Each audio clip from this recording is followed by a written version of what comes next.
وإياكم بتقوى الله فقد فاز المتقون فلا تموتن إلا وأنتم مسلمون. فقال تعالى: يا أيها الذين آمنوا اتقوا الله حق تقاته ولا تموتن إلا وأنتم مسلمون.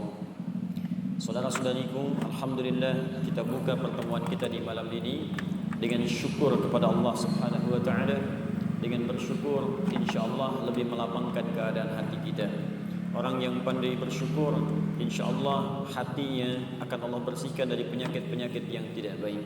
Orang yang pandai bersyukur insyaallah beban-beban kehidupannya akan diringankan oleh Allah Subhanahu wa taala. Orang yang pandai bersyukur insyaallah diberikan perisai sehingga syaitan tidak mampu untuk menggoda dan menjerumuskannya dalam kemaksiatan. Dan orang yang pandai bersyukur insyaallah dijamin oleh Allah Subhanahu wa taala untuk bisa kembali kepada Allah dalam keadaan yang baik dan mendapatkan surga yang dijanjikan. Karena itu mari kita bersyukur kepada Allah masih diberikan kesempatan hidup saat sementara yang lain telah kembali kepada Allah Subhanahu wa taala. Saya sering sampaikan, mungkin saudara-saudari kita berhusnudzon kepada Allah, mereka telah pulang kembali sesuai ajalnya karena bekalnya sudah dianggap cukup oleh Allah Subhanahu wa taala. Amal solehnya banyak, amal salahnya sedikit dan telah tertutupi oleh kemuliaan-kemuliaan hidupnya. Kita diberikan kesempatan hidup, barangkali kalau bukan karena mempertahankan amalan kebaikan yang telah kita tenun, mungkin untuk bisa menutupi dan menghilangkan keburukan-keburukan yang selama ini telah kita ciptakan dalam kehidupan. Karena itu segeralah berlomba, karena sekarang sudah banyak orang mengalami perlombaan untuk beramal soleh. Kalau anda tidak memulai sekarang, anda akan tertinggal. Saya 2 pekan ini sudah bertemu dengan orang-orang yang alhamdulillah mendapatkan hidayah dari Allah Subhanahu wa taala. Di antara mereka ada 2 yang dari kalangan pendeta kemudian masuk Islam. Hal pertama yang disampaikan oleh bagian yang pertama, amanatnya, anda itu sudah mendapatkan kenikmatan beragama yang benar, jangan sekali-kali keluar dari Islam. Karena saya berusaha menemukan keyakinan ini sampai dengan semaksimal mungkin dan saya dapatkan kenikmatan dan kebenarannya. Amanat yang kedua, ini bahkan seorang doktor S3, bahkan luar biasa kemampuannya untuk menggali kajian kitab suci. Memutuskan kemudian masuk Islam dan menyampaikan ingin memulai hal-hal yang baru yang lebih baik dalam hidupnya. Anda bayangkan ada orang yang barangkali dengan keislamannya bersyahadat dosanya digugurkan oleh Allah Subhanahu wa taala dan dia masih merasa ingin mengumpulkan amal-amal saleh. Kita yang hidup sampai saat ini, berapa dosa yang kita kumpulkan di hari ini saja? Mata berapa kali mengoleksi dosa di hari ini? Telinga berapa kali mengumpulkan maksiat di hari ini? Lisan berapa kali mengumpulkan kesalahan di hari ini? Berkata yang tidak baik. Ada ghibah, ada fitnah, ada hal yang buruk. Berapa kali kita bertobat di hadapan Allah Subhanahu wa taala untuk menghilangkan semuanya itu. Dan cara beramal soleh yang baik lantas kemudian diurutkan dalam Al-Qur'an dan hadis-hadis Nabi sallallahu alaihi wasallam. Ada amalan taubat, ada amalan salat. Ingat, salat itu kalau dikerjakan dengan benar, dia akan menggugurkan dosa-dosa yang terjadi antara salat satu dengan salat yang lainnya. Selain dosa besar yang membutuhkan taubat khusus. Itu nanti ada di hadis Muslim nomor hadis 233. Nabi menyampaikan as-salawat ila as-salawat, al-jumu'atu ila al-jumu'ah, wa ramadan ila ramadan, kafaratun bainahunna, kafaratun lima bainahunna. Awas hati-hati, malam takunil kabair. Kata Nabi, salat satu ke salat yang lainnya, Jumat ke Jumat, Ramadan ke Ramadan, akan otomatis menggugurkan dosa-dosa yang terjadi di antaranya sepanjang bukan dosa besar. Hati-hati teman-teman sekalian, lidah yang kadang misalnya salah bicara, pikiran yang salah kemudian berpikir, mata yang salah melihat, itu kalau sholat kita benar gugur seketika. Gugur. Karena itu kalau dipanggil sholat, semangat. Karena dalam sholat itu ada pengguguran dosa. Kalau orang paham saat sholat dosanya bisa diampuni, tentu orang akan bergerombol, berlomba untuk menunaikan sholat sesuai dengan waktunya. Kalau orang mengerti kalau dalam sholat semua doa dikabulkan kalau kita minta dengan benar, orang akan semangat sholat. Kalau orang paham dalam panggilan solat saat azan itu ada kebahagiaan yang akan diberikan. Hayya 'alas shalah. Anda bertanya, kenapa solat?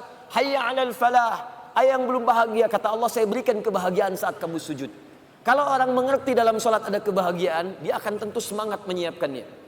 Karena itu ada istighfar, ada solat, ada kemudian amalan lainnya, ada tahajud dan lain sebagainya. Tapi di antara sekian amalan itu ada sebagiannya yang diistimewakan oleh Al-Quran, bahkan langsung disebutkan dalam lisan Nabi sallallahu alaihi wasallam, seperti tercantum dalam hadis riwayat Al-Bukhari yang memuji satu amalan lewat lisan Nabi sallallahu alaihi wasallam. Imam Al-Bukhari itu tidak pernah berjumpa dengan Nabi sallallahu alaihi wasallam. Tapi beliau kemudian mencari informasi yang tersambung kepada Nabi. Maka beliau pernah mendapatkan informasi dari seorang bernama Hajjaj bin Minhal. Hajjaj mendapatkan informasi dari Syu'bah mendapat informasi dari Alqamah ibn Marthad. Alqamah ibn Marthad mendapat informasi dari Sa'ad bin Ubaidah. Sa'ad bin Ubaidah mendapat informasi dari Abu Abdurrahman As-Sulami. Abu Abdurrahman As-Sulami mendapat informasi dari Uthman bin Affan. Uthman bin Affan radhiyallahu taala anhu, juga dari sahabat Ali bin Abi Thalib karamahullahu wajhah, dari Nabi sallallahu alaihi wasallam. Apa yang disampaikan oleh Nabi sallallahu alaihi wasallam? Perhatikan kalimatnya.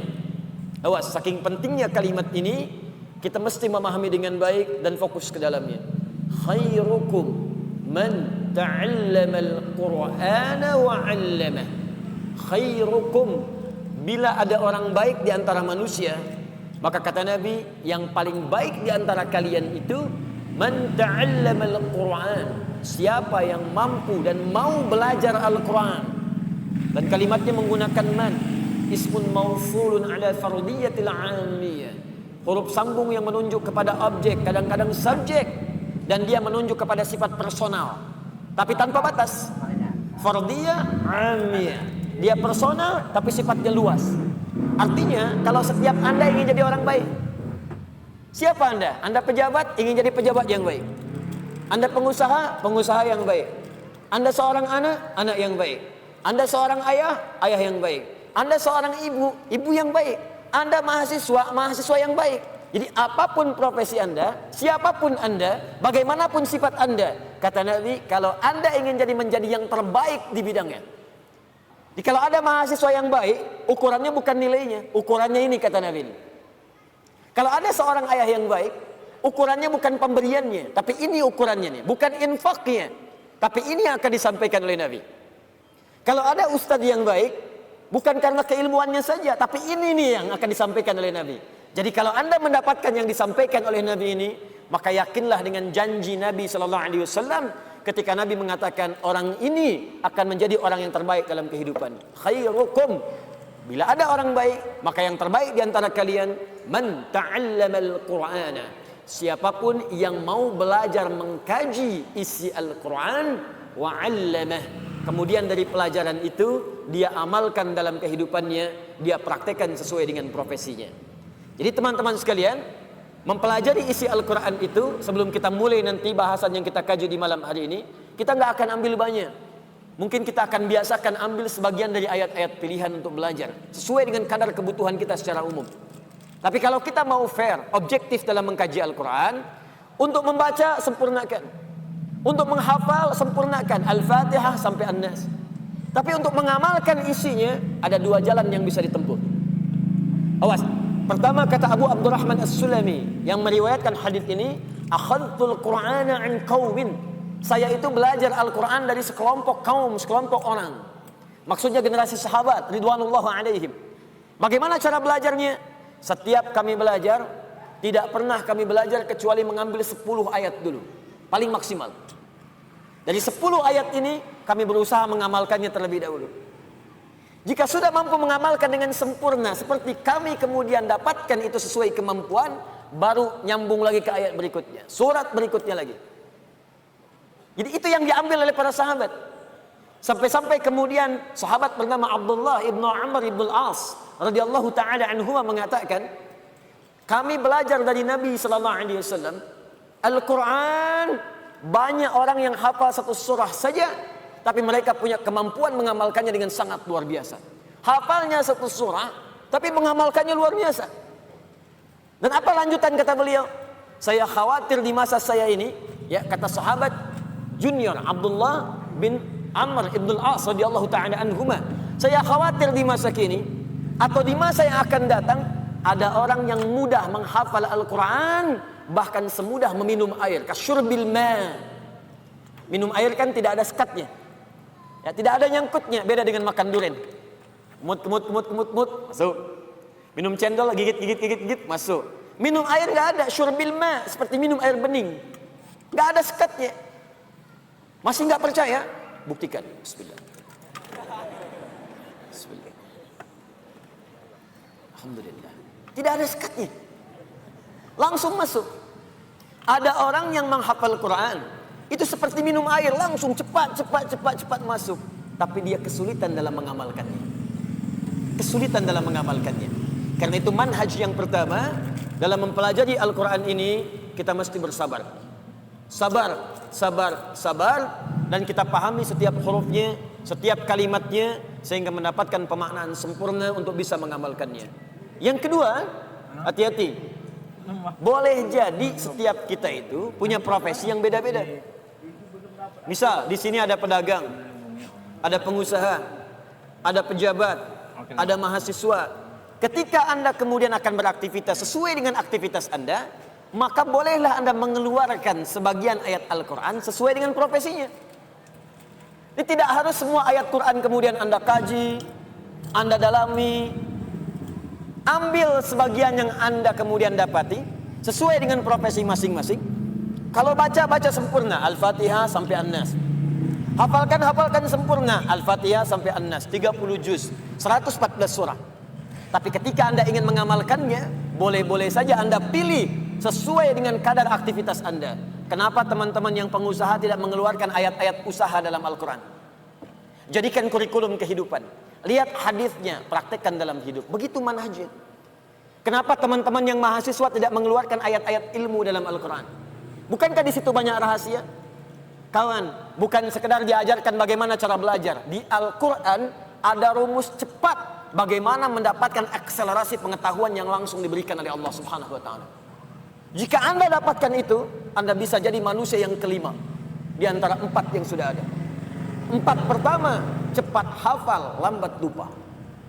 Yang kedua, cepat hafal, cepat lupa. Yang ketiga, lambat hafal, lambat lupa. Yang keempat, ini yang paling susah, lambat hafal, cepat lupa. Bisa dipahami? Belum. Terangkan lagi. Dari mulai mic lancar sampai mic macet, terangkan. Ya. Sudah 2 jam, paham? Ya. Keluar dari masjid, lupa. 4. Yang kelima, ini yang luar biasa. Cepat hafal, dan sulit lupa. Jadi mau lupa susah, bukan mau hafal. Jadi kalau orang itu kan mau hafal susah, ini mau lupa susah. Biasanya kan yang begitu utang. Biasanya utang, mau lupa susah. Ini ilmu. Jadi dia cepat hafal, mau lupa sulit. Itu yang luar biasa. Itu ada rahasianya. Kenapa teman-teman tidak dikeluarkan dan kemudian dikaji itu semua? Nah, rumus cepatnya, sebelum kita masuk ke materi intinya, rumus cepatnya kalau ingin seperti itu, kajian tematik, tafsir maudhu'i, digabungkan dengan hadis Nabi SAW, itu banyak para ulama telah mengarang kitab hadis. Di antara kitab hadis populer adalah kitabnya Imam Al-Bukhari.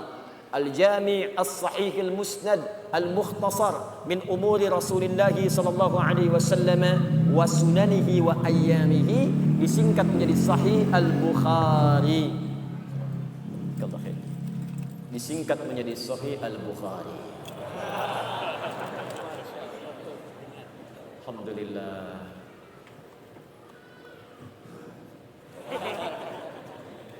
Nah, di Sahih Al-Bukhari ini itu sampai ada 97 pembahasan, 97 kitab, 97 topik. Dari kitab Bad'ul Wahyi, Kitabul Iman, Kitabul Ilmi, sampai ke Kitabul Imarah. Dari mulai kitab iman, bagaimana menata iman, bagaimana mencari pengetahuan, bagaimana menata pemerintahan, bagaimana kita menjalani bisnis, ada. Sampai kitab sakit ada. Kalau Kitabul Marid, kitab sakit, Anda bayangkan. Kalau sakit bagaimana berdoanya? Kalau sakit bagaimana cara memohon obatnya? Ada. Dan indahnya dibuka dulu dengan ayat Al-Quran, baru hadis-hadis Nabi-Nya SAW. Nah, yang kedua, ada yang sifatnya juga ayat-ayat umum yang bermanfaat untuk semua lintas profesi. Barangkali penting ayat-ayat ini untuk kita kaji, sehingga melahirkan kemudian pemahaman sempurna untuk semua dan motivasi dalam menjalani kehidupan. Di antara ayat-ayat itu ada yang terkumpul dalam satu surah, ada yang tergabung dalam 2 surah di asbabun nuzulnya, juga ada yang terpisah ayat-ayat menyendiri walaupun tergabung di surah tertentu. Di antara sekian banyak ayat itu, kita akan keluarkan malam ini 2 surah sekaligus yang turun bersamaan, bahkan urutannya berurutan dalam mushaf, urutan 93 dan urutan 94 dari 114 surah yang termaktub dalam mushaf yang menjadikan firman Allah Subhanahu wa taala tertuliskan di dalamnya, yaitu surah Ad-Duha dan surah Al-Insyirah atau surah Asy-Syarah atau surah Alam Nashrah. Malam ini kita akan bahas, mudah-mudahan ada manfaat di balik dua surah itu yang bisa memotivasi kita. Dan yang paling penting, semoga dengan bahasan dua surah itu, status kita malam ini insya Allah naik menjadi khairukum man ta'allamal Qur'ana wa 'allamah, yaitu umat terbaik, orang baik yang pernah hidup di muka bumi insya Allah.